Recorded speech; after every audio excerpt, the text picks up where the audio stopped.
अस्सलाम वालेकुम।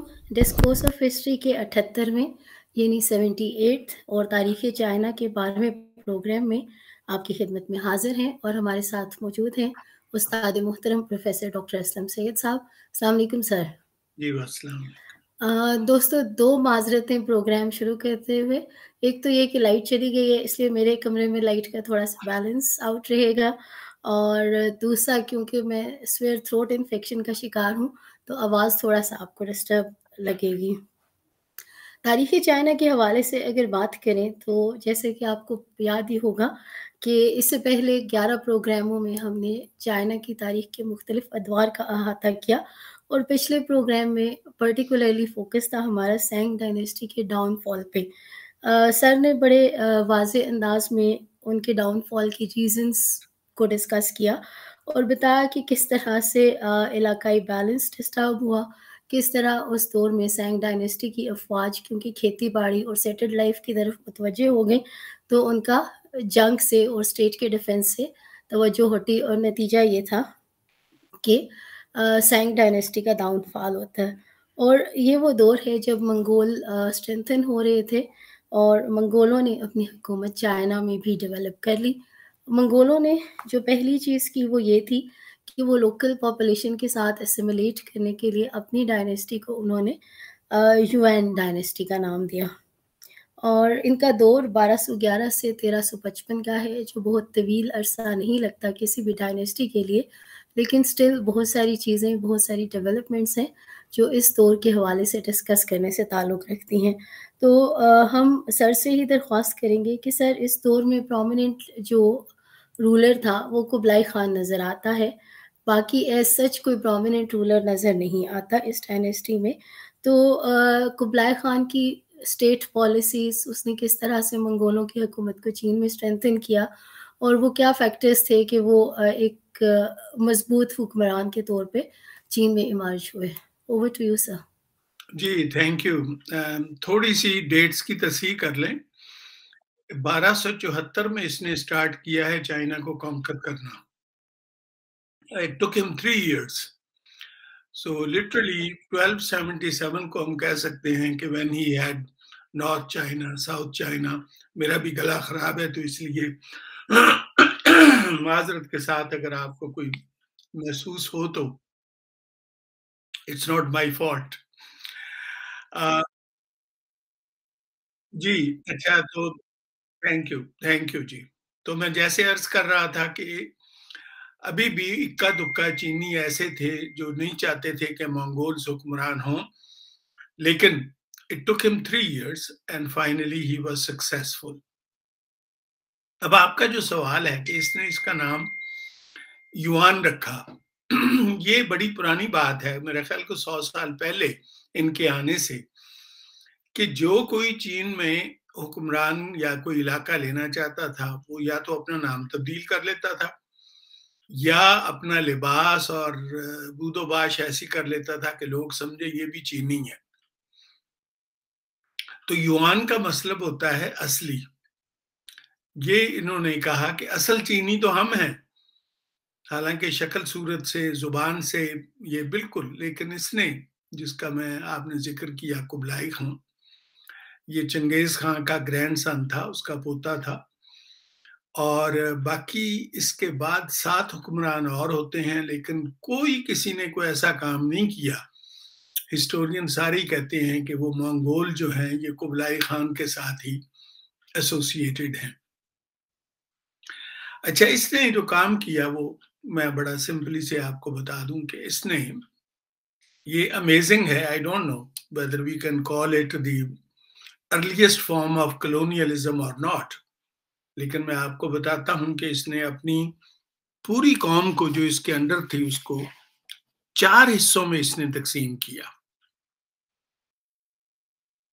पहले थे मंगोल्स,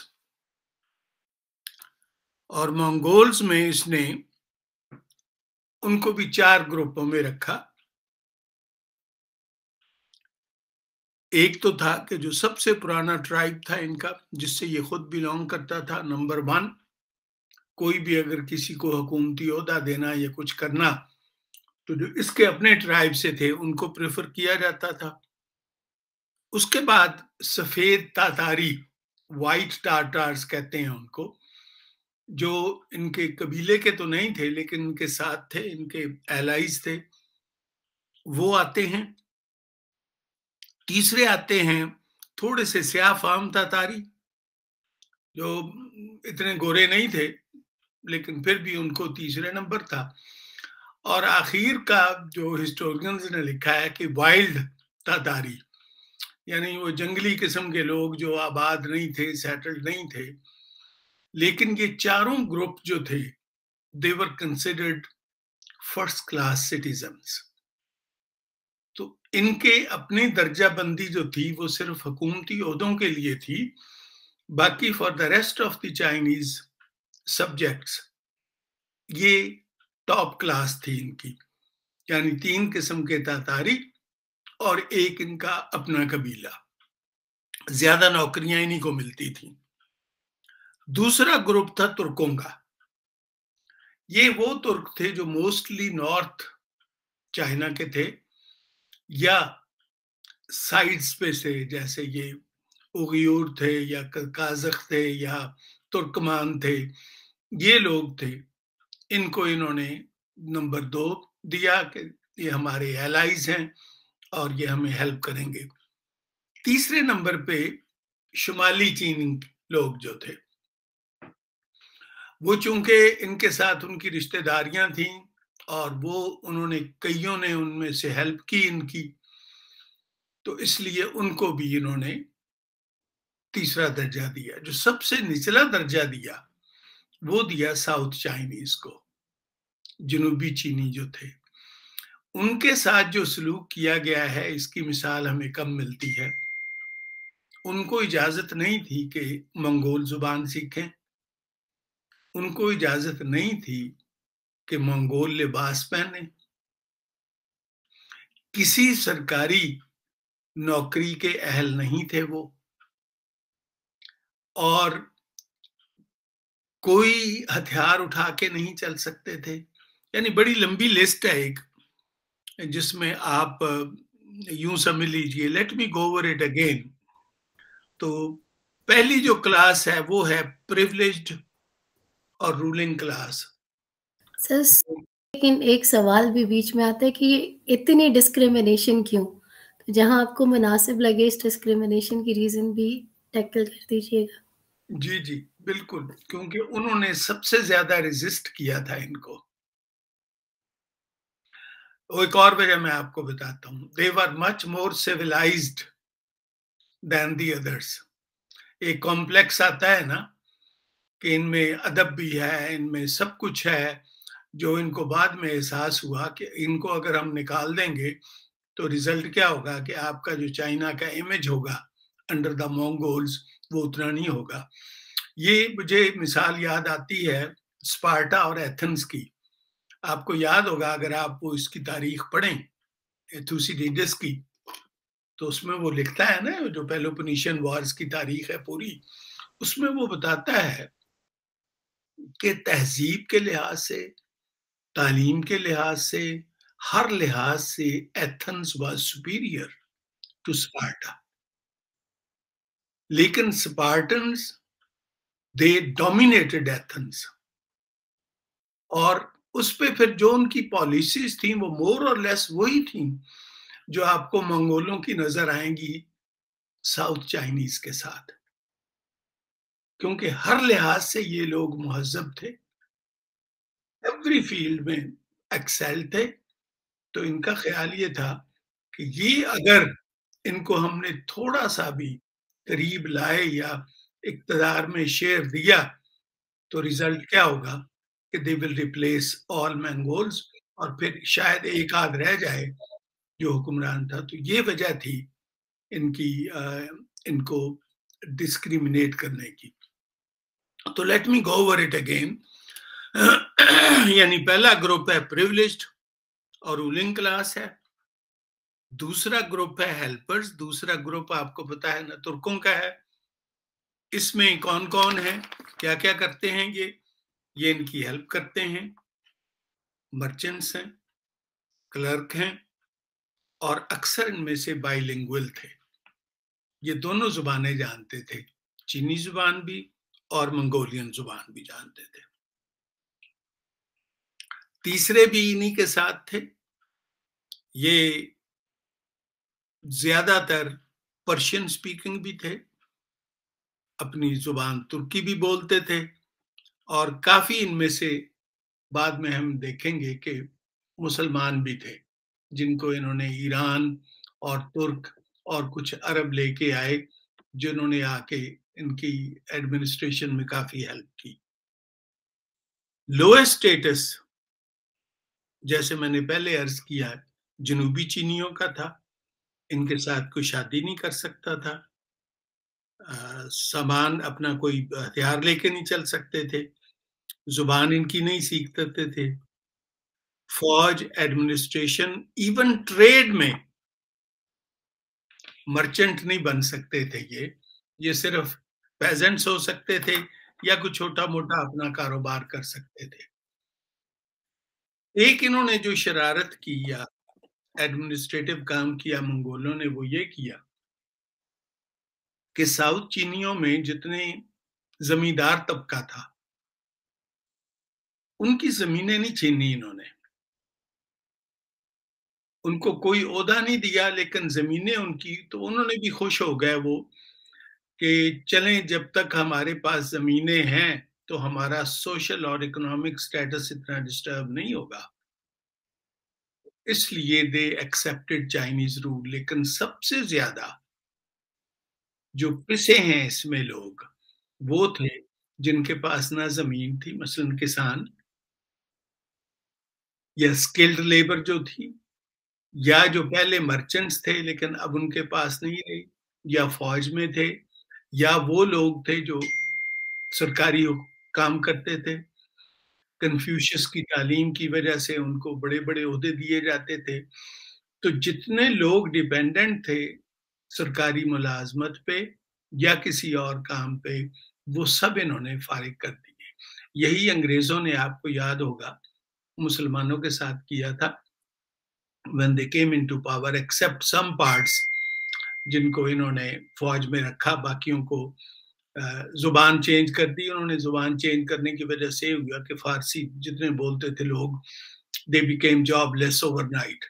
इसी तरह इन्होंने किया कि सरकारी ज़ुबान चूँकि मंगोल थी, और इन्होंने ये कह दिया कि कोई चीनी जो है साउथ का, वो मंगोल ज़ुबान नहीं सीख सकता, तो they were automatically disqualified from holding any position.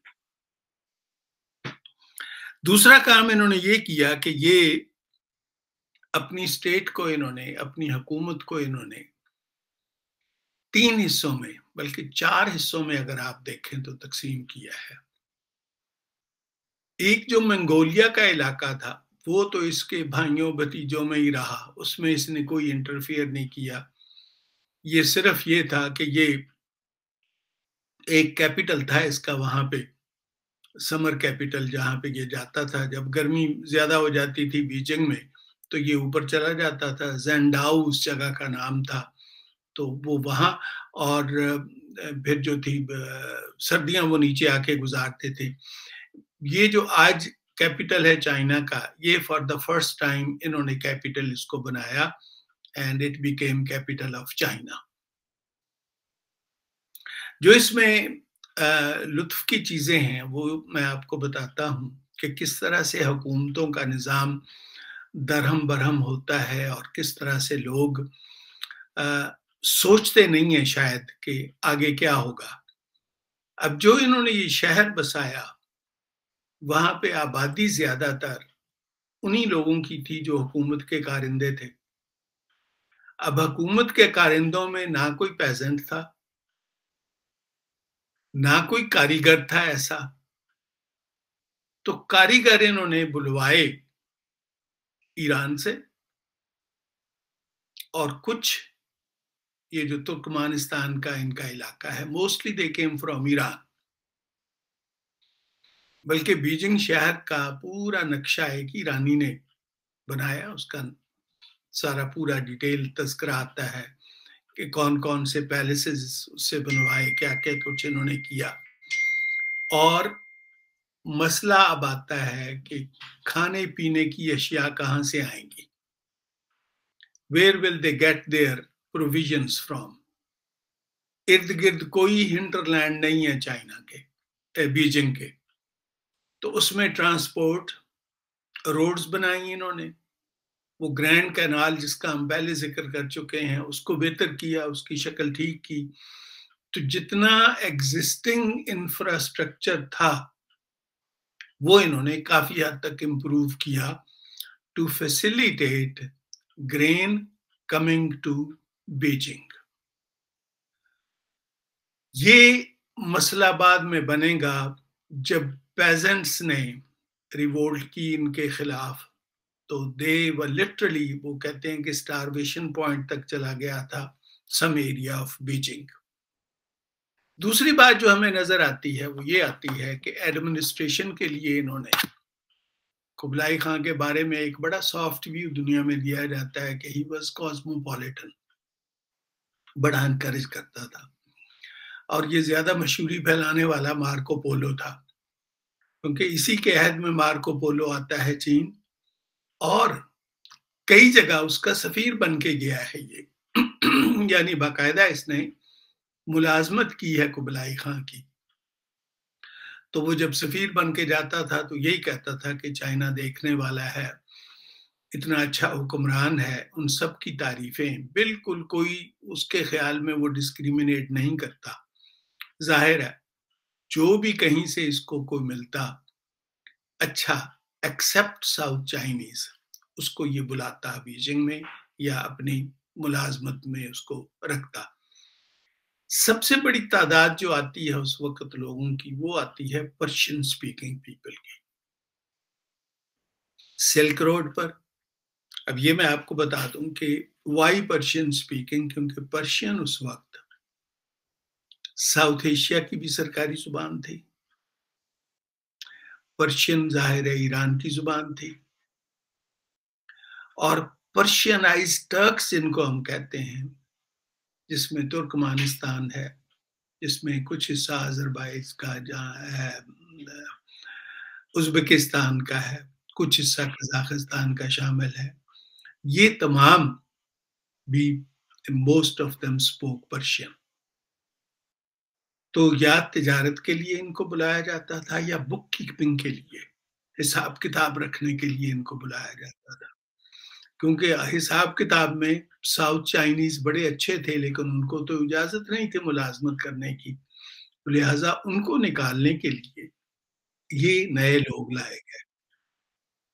मुसलमानों के बारे में इसने कहा कि आप अपनी मस्जिदें बना सकते हैं, लेकिन ये जो गोश्त आप जिस तरह ज़बह करते हैं वो नहीं हमें इजाज़त देंगे।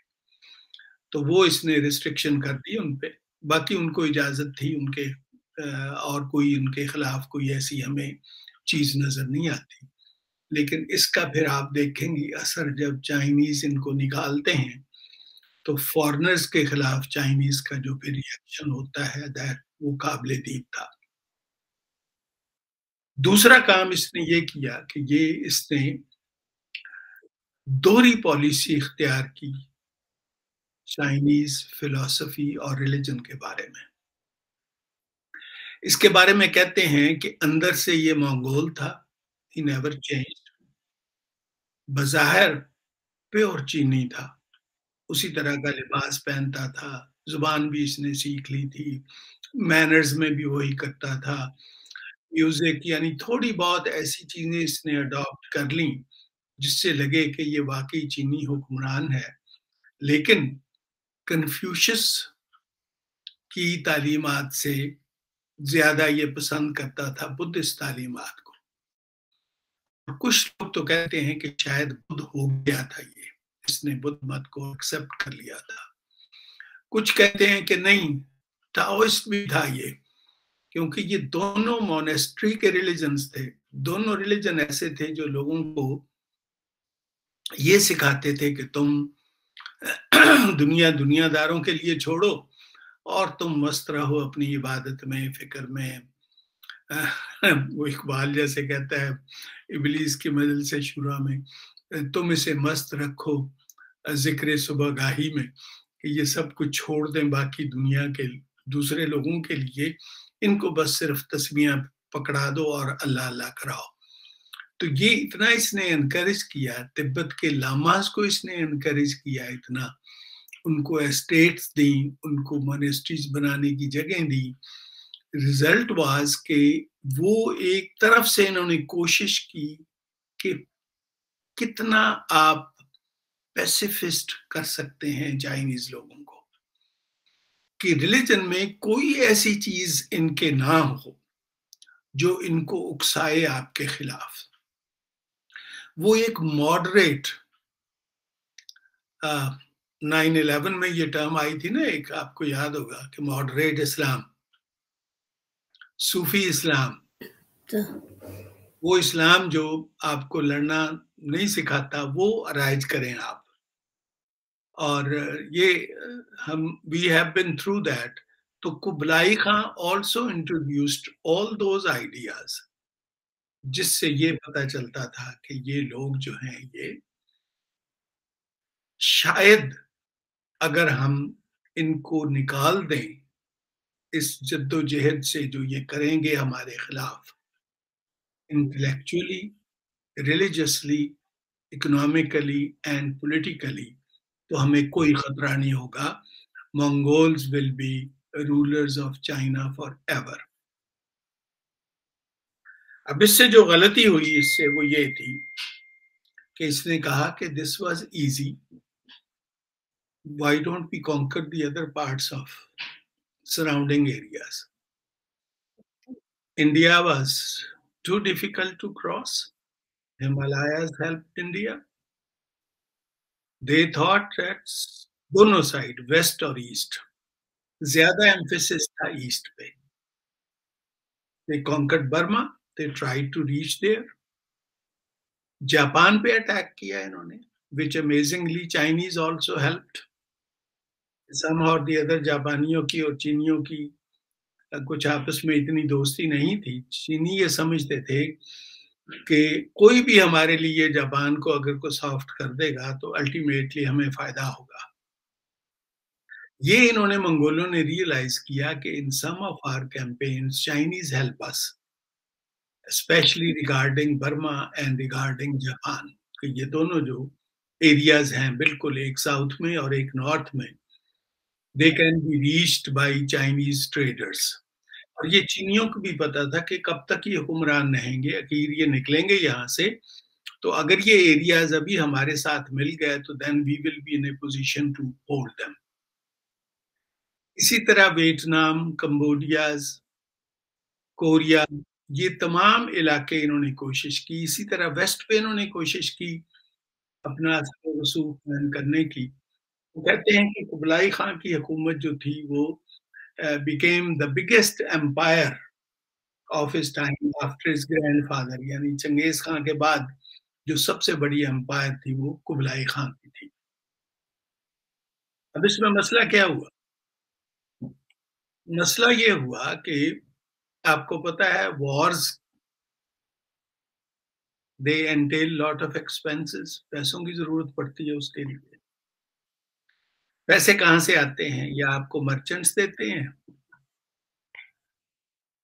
या आपको किसान देता है, यानी या जमीन से आपको आमदनी आती है या आपको आती है तिजारत से। तिजारत वाले इनके अपने लोग थे चूंकि, तो वो उनके साथ ये उतने सख्त नहीं थे जितने अगर चीनी होते तो उनके साथ होते। Pageants were mostly Chinese.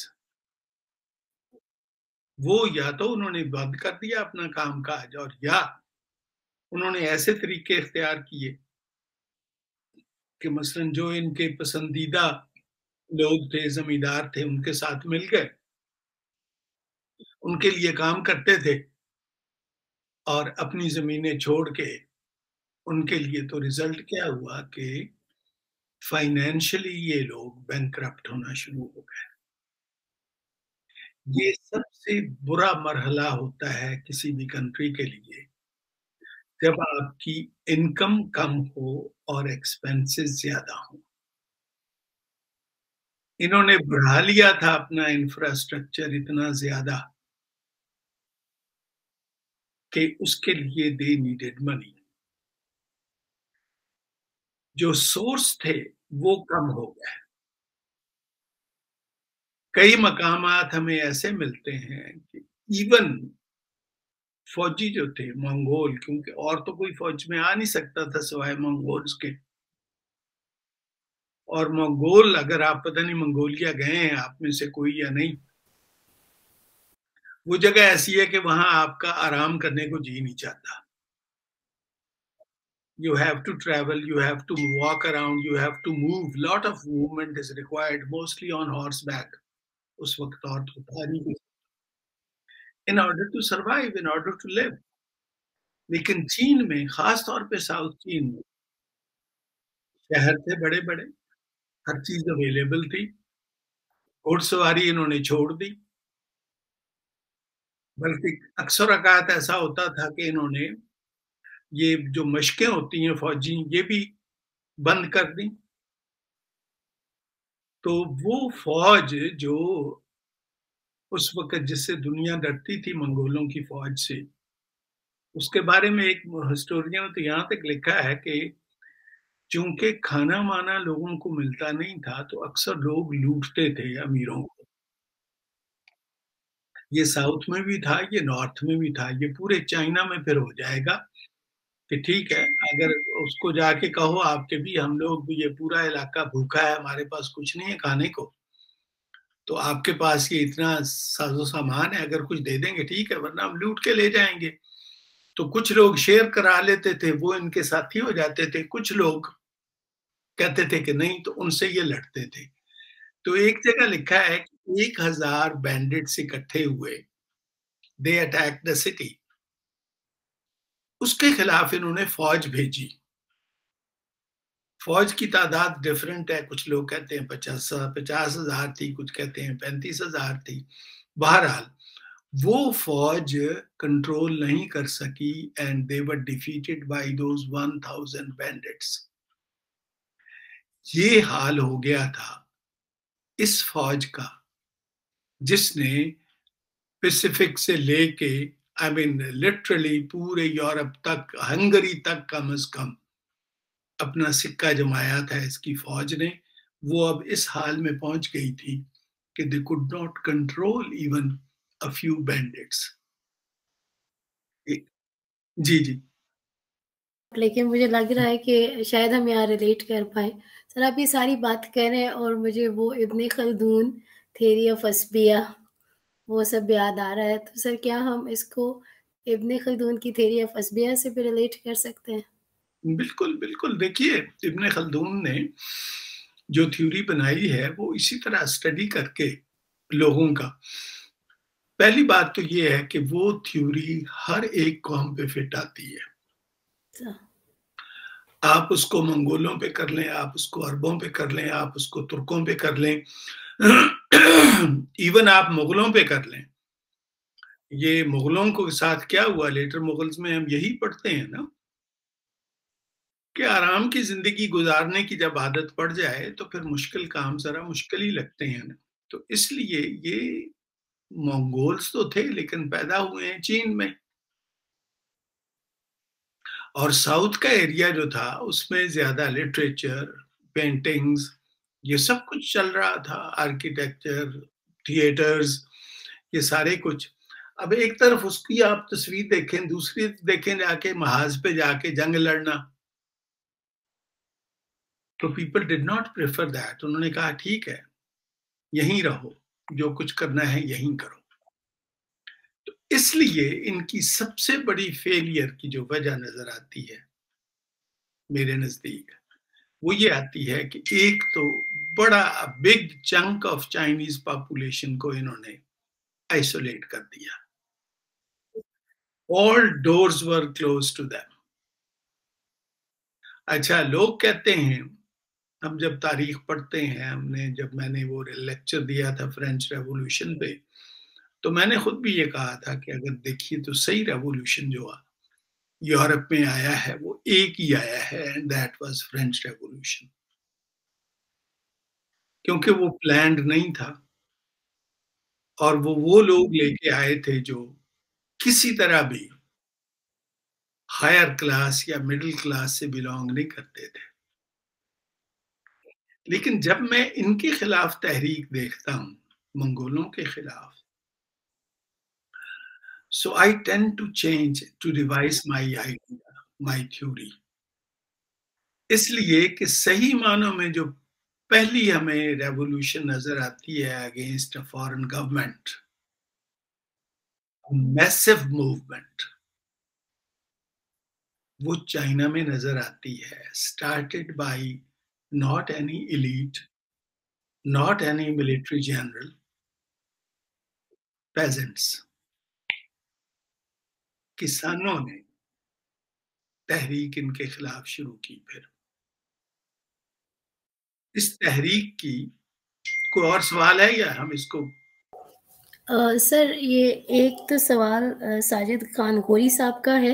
हुँ, ये कहते हैं कि इब्न बतूता ये कहता है कि China of Kublai Khan was most developed part of the world. हाँ, Please describe China China's main features of development, specifically legacy of their rule in their conquered and ruled areas of Central Asia and Iran. Sir इसके साथ एक सवाल और भी था कि कुछ पढ़ते हुए ये पता लगा कि इस मंगोलों के दौर में एक बड़ा कैनाल सिस्टम बनाया गया, यहाँ तक कि वो उसको बीजिंग तक लेके आए। तो एक तो ये पता लगता है कि उसमें इनके एक्सपेंसेस बड़े हो गए कि पहाड़ों से वो पूरा निकालने में that was a hard task. तो सर उसकी क्या ज़रूरत पड़ी? वो क्यों किया गया? क्या वो सिर्फ़ इरिगेशन पर्पज़ पे था? या जैसे अंग्रेज़ों ने यहाँ ट्रेन्स बनाई और ये देखने में आया कि पानी के रास्ते शायद चीज़ों की ट्रांसपोर्टेशन भी कंपैरेटिवली आसान होती है।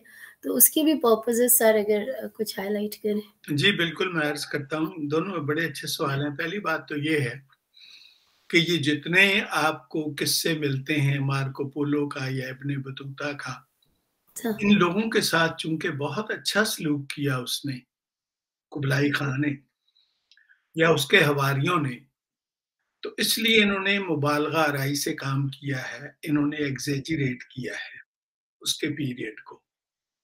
चीनियों से अगर आप पूछें ऐसा कुछ तो नहीं है? हाँ, चीनियों से अगर आप पूछेंगे तो वो कहेंगे कि जिस डेवलपमेंट की वो बात करते हैं, मसलन architecture, cloth, designing, trade, porcelain,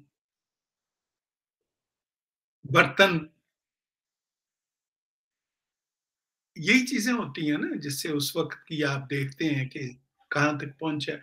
और दूसरा जो लोग चीनी ज़ुबान जानते हैं वो बताएँगे कि जी लिटरेचर क्या था इनका और फिलॉसफी क्या थी, सब कुछ था।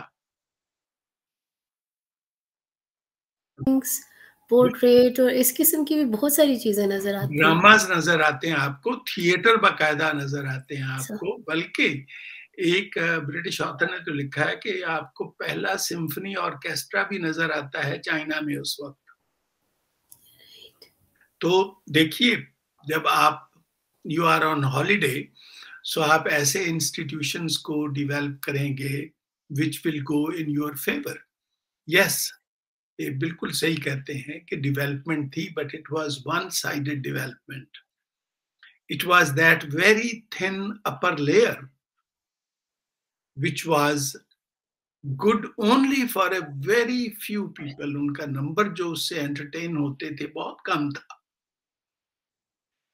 अब जो रेपुटेशन होती है वो होती है इसलिए कि he received delegations from abroad and he sent delegations to other countries also. और जो भी उस वक़्त बीजिंग आता था, वो बगैर इम्प्रेस हुए नहीं रह सकता था। जो पैलेसेस बनाए हैं उन्होंने उस वक़्त वहाँ पे, अमेज़िंग आर्किटेक्चर था उनका। फिर जो-जो अंदर उन्होंने उसके अ, पेंटिंग्स और आर्ट की दूसरी चीज़ें रखी, पोर्सिलेन के बड़े-बड़े जार बना के रखे, that was all unknown to the rest of the world. वो हैरत में पड़ गए देख के इन चीज़ों को कि ये इन लोगों ने बनाई हैं ये सारी चीज़ें। ट्रू, ये बिल्कुल सही है, उस लिहाज से ये सवाल बिल्कुल वैलिड है इनका, ये इनका कमेंट बिल्कुल वैलिड है। और अगर हम बिल्कुल आँख बंद कर लें कि साउथ चाइना में क्या हो रहा था और ये स्टारवेशन को निकाल दें, lack of confidence in the government by most of the population को निकाल दें और सिर्फ इन चीज़ों पे रखें कि इनकी तिजारत कहाँ-कहाँ थी, कितने फॉरेनर्स काम करते थे उस वक़्त चाइना में, so much so कि डिबेट्स भी होते थे between different ideas and religions, philosophy बढ़ी, सब कुछ हुआ। These things went along क्योंकि लोग जो ख़ास तौर पे जो लोग जो who had no share in power, देखिए, ये एक पॉइंट है to be noted. When people are denied access to most of the fields, तो वो किस फील्ड को चूज़ करते हैं जिस पे कोई नहीं आना चाहता? ये यहाँ यूरोप में अक्सर ये सवाल मुझसे पूछते हैं लोग कि जी थिएटर में, म्यूज़िक में, एक्टिंग में, ये जूस क्यों ज़्यादा प्रोमिनेंट हैं? मैंने कहा इसलिए कि इन पे बाकी तमाम दरवाज़े बंद थे। वकील ये नहीं बन सकते थे। अब कार्ल मार्क्स का वालिद जूइश था। उसने लॉ पास किया जब तो उन्होंने कहा कि नहीं you can not practice unless you become Christian. तो उसने लॉ पास करने के बाद I have seen that place that area जहाँ पे ये पैदा हुआ था और वो चर्च भी जहाँ पे वो ले गया इसको अपनी पूरी फैमिली को and they converted to Christianity. उसके बाद only then he was allowed to practise law. जो चीनी कोई कारोबार नहीं कर सकते थे, जो चीनी हुकूमत की मुलाजमत नहीं कर सकते थे, सिपाही नहीं बन सकते थे, मंगोलियन जुबान नहीं सीख सकते थे, क्या करते? उन्होंने फिर अदब पे जोर दिया। उन्होंने वो ट्रेड फॉलो की जिन पे किसी और की मोनोपोली नहीं थी, जिसमें थिएटर है एक, लिटरेचर है, पेंटिंग है, म्यूजिक है, फिलॉसफी है। So all these areas, they were taken up by them, which were not monopoly of any of those three groups that I mentioned already. तो ये एक अजीबो-गरीब इंसानी मुआशरती तारीख का हिस्सा है कि जब आप लोगों पे दरवाजे बंद करते हैं मुलाजमत के या रोजगार के, तो वो फिर देखते हैं कौन सा ऐसा हम काम शुरू करें जिससे कम से कम हमें 2 वक़्त का खाना तो मिले और हमारा पेट भरे। तो इसलिए ये जो आपको रिपोर्ट्स मिलती हैं मार्को पोलो की या इब्न बतूता की या even the others who visited China under Kublai Khan, and if they talk about prosperity and wealth of China at that time, yes, they are talking about the capital city of China. They are talking about those areas where they moved. गांव में जाते किसी जगह किसी किसान से बात करते तो इनको रियलिटी मालूम होती। मैं इसकी मिसाल देता हूँ आपको। आप इस्लामाबाद में आ जाएं तो नहीं लगता कि ये पाकिस्तान का हिस्सा है। अब पता नहीं लगता है या नहीं, जिस वक़्त मैं वहाँ रहता था, उस वक़्त यही था। बल्कि कुछ बच्चे आए, हमारे अज़ीज़ थे, उनके मुल्तान से मिलने हमें, तो वो थोड़ी देर रुकने के बाद अपनी माँ से कह रहा है बच्चा कि अम्मी हम पाकिस्तान कब वापस जाएँगे? इस्लामाबाद में उसका ख़्याल था कि हम पाकिस्तान में नहीं हैं। तो इसलिए जी, तो इसलिए जब आप को सिर्फ़ वही इलाका दिखाया जाए या उसी जगह आप घूमे-फिरें तो आपको डेवलपमेंट नज़र आएगी। Islamabad is not a, less than any other, बल्कि मैं तो कहूँगा एनी अदर यूरोपियन सिटी, जिसमें आपको अगर आप सिर्फ़ इस्लामाबाद तक आपका महदूद है, knowledge about Pakistan, तो you will consider it a highly developed and sophisticated country. यही हाल हुआ उन लोगों का जिन्होंने इनकी मंगोलों की कोर्ट्स देखी इन चाइना और मैनर्स देखे, प्रोडक्ट्स देखी, मार्केट्स देखी, तो यही लगा उन्हें। अब जो दूसरा सवाल है, दूसरा सवाल था कैनाल्स के बारे में। कैनाल्स 2 काम करती थी और ये पुरानी ग्रैंड कैनाल इनसे पहले बन चुकी थी और उसके 2 मकासद थे बनाने के। एक तो ये था कि चीप ट्रांसपोर्ट है ये, क्विक एंड चीप।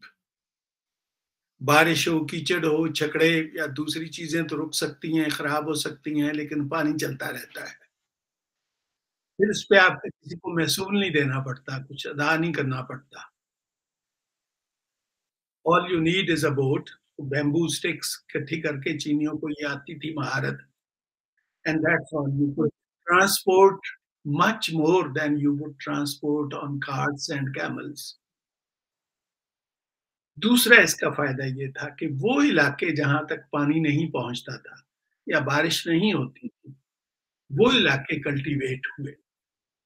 लेकिन जिस एरिया की हम बात कर रहे हैं, जहाँ पे इनका कैपिटल था और हिंटरलैंड थी, वहाँ हमें कोई ऐसी कल्टीवेशन नज़र नहीं आती which was done through irrigation. उस पे वो डिपेंडेंट थे for their food, etc., on hinterland which did not exist around Beijing.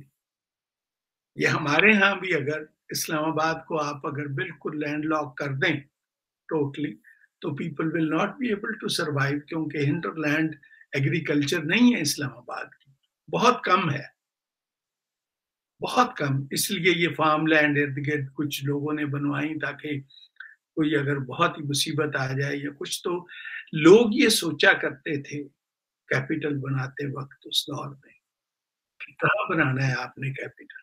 ये तमाम चीज़ें अवेलेबल होंगी या नहीं होंगी?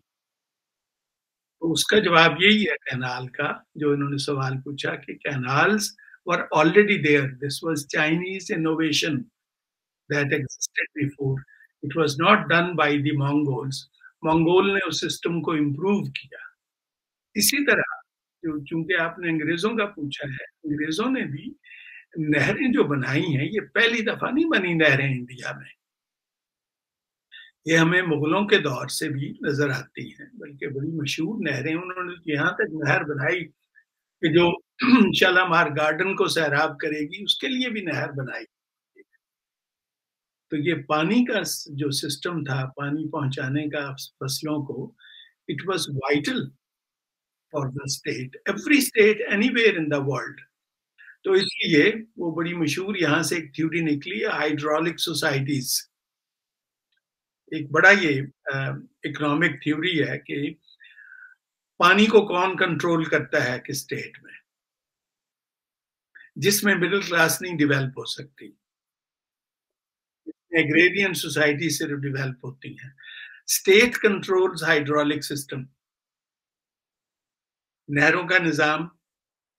आप देखें पाकिस्तान में भी अगर आप जाके ये किसी पटवारी से पूछें और वो देखें कि 2 तरह के हैं, नहरी पटवारी और दूसरे पटवारी। नहरी ज़मीन का जो ख़्याल रखते हैं, उनका लगान मुख्तलिफ होता है, असेसमेंट मुख्तलिफ होती है।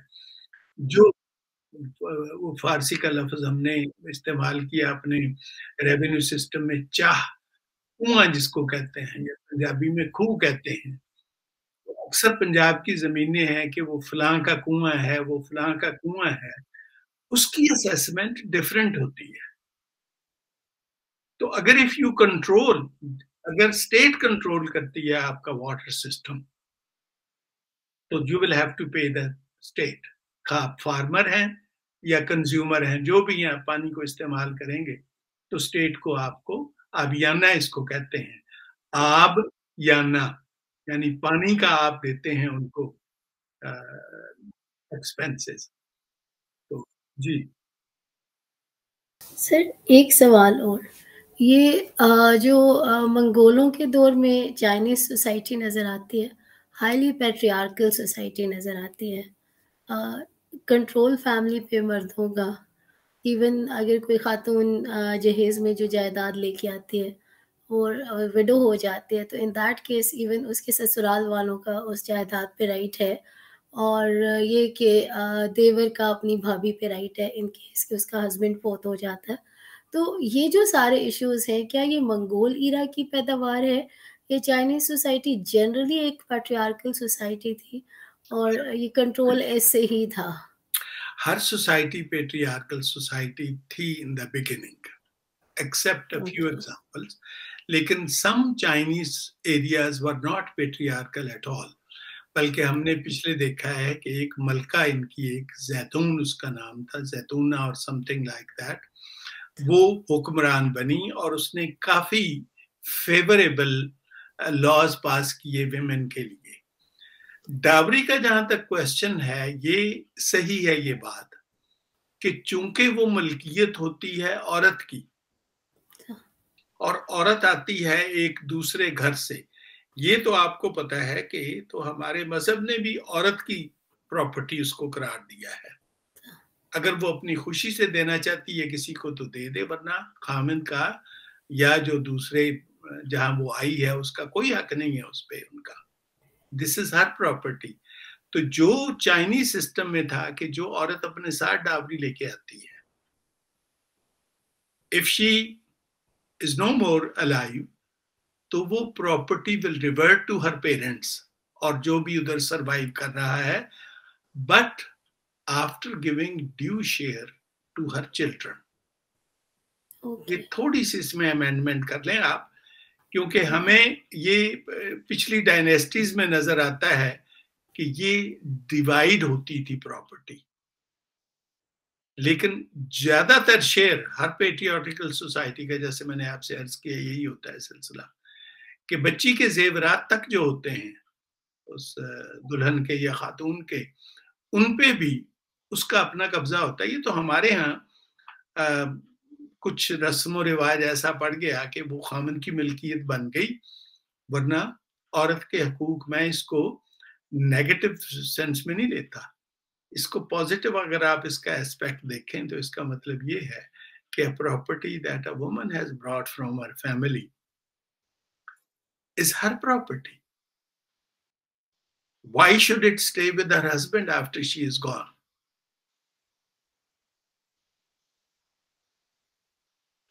ठीक है ना, ये क्वेश्चन आएगा ना। इस एरा के बारे में यही है कि अगर उसका हस्बैंड फ़ौत हो जाता है, वो हम्म, किसी और से शादी करना चाहती है, तो हाँ, इवन इन दैट केस उसकी वो प्रॉपर्टी जो है वो उसके उसी ससुराल में रहेगी, वो उसको यूज़ नहीं कर सकती। तो मेरे लिए ये हैरत का बायस था क्योंकि प्रीवियसली एक प्रोग्राम में हम डिस्कस कर रहे थे कि जो रूलर होता था वो भी जनरली मलका के साथ गु मतलब मलका पॉलिसीज़ बनाती थी और रूलर इम्प्लीमेंट कर रहा होता था। तो यहाँ ये थोड़ा-सा ट्विस्ट मुझे लगा, दैट इज़ व्हाई मैं ये सवाल उठा नहीं, ये रही थी। बिल्कुल आपका सही सवाल है, ये ट्विस्ट भी बिल्कुल ठीक आपने ये पॉइंट आउट किया है। देखिए ये भी एक मुअम्मा है दुनिया में कि एक औरत की हुक्मरानी या हाँ, उसकी से does it really help women और नॉट, ये एक अलग अलग सब्जेक्ट है। उस लिहाज से अगर राइट, आप देखेंगी तो आपको बड़े ममालिक में ऐसे नजर आएंगे जहां पे औरतों की बड़ी बुरी हालत है, लेकिन वहां पे औरतों ने काफी हुकूमत की है। खुद हमारे मुल्क में हमारी प्राइम मिनिस्टर एक खातून थी, हमारे नेबरहुड में खातून थी, उससे अगला मुल्क बांग्लादेश में अभी तक एक खातून प्राइम मिनिस्टर हैं, ये दूसरी हैं, इनसे पहले भी थी, श्रीलंका में रही हैं।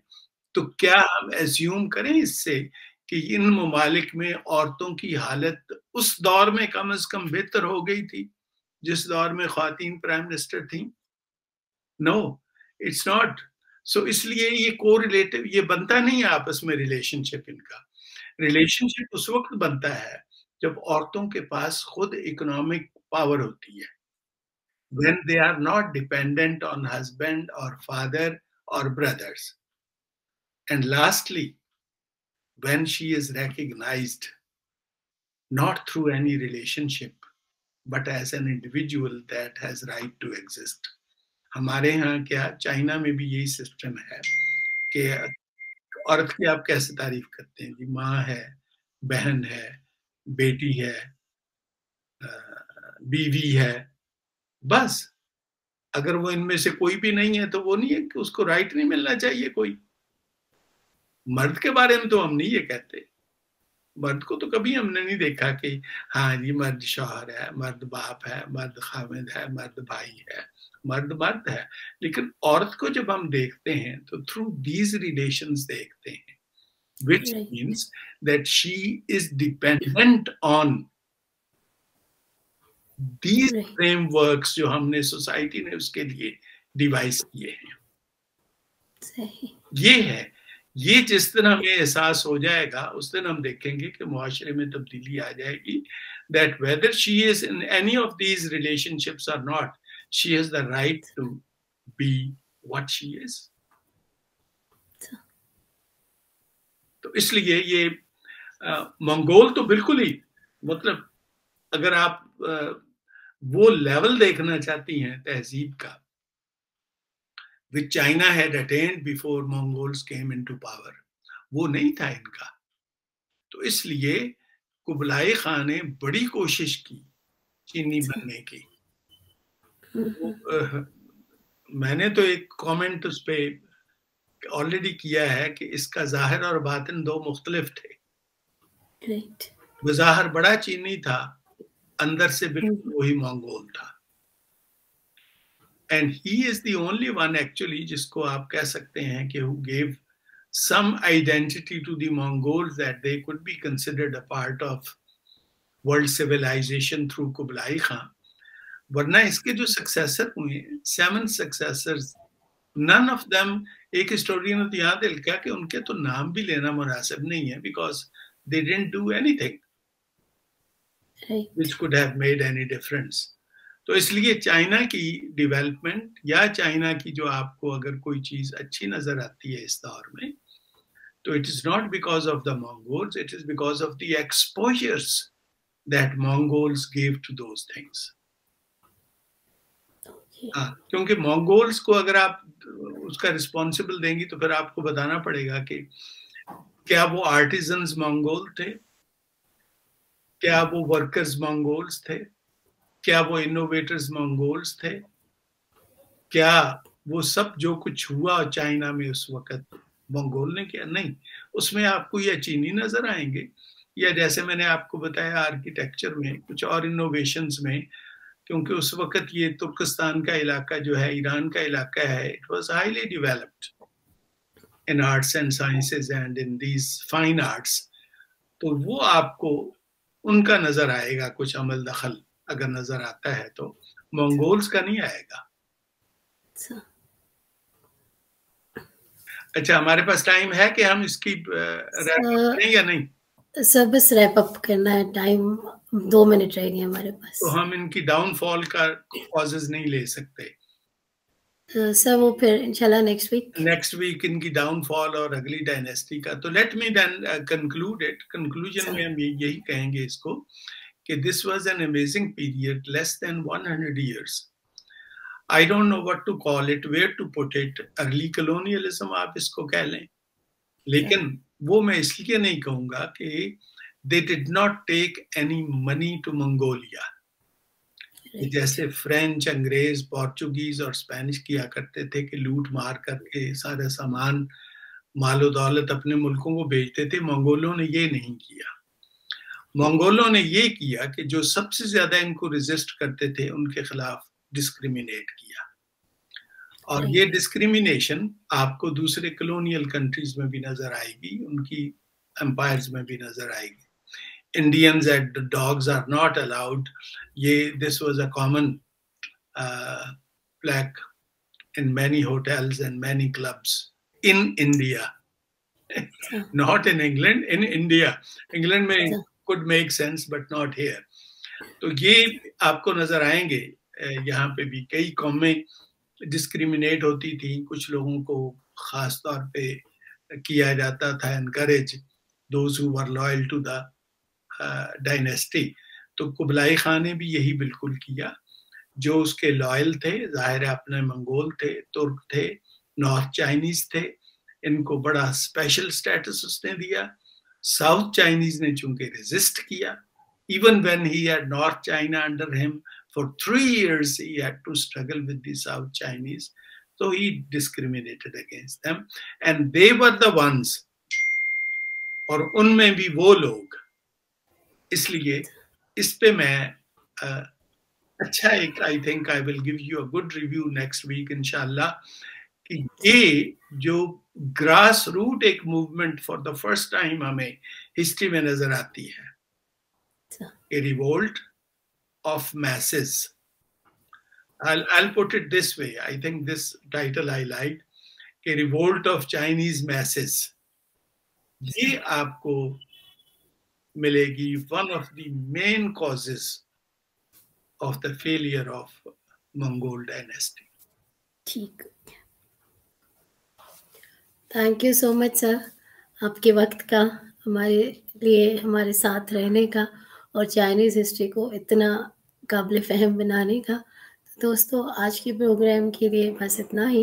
इंशाल्लाह अगले सैटरडे को फिर इसी वक्त मुलाकात होती है. तो तब तक अल्लाह हाफ़िज़.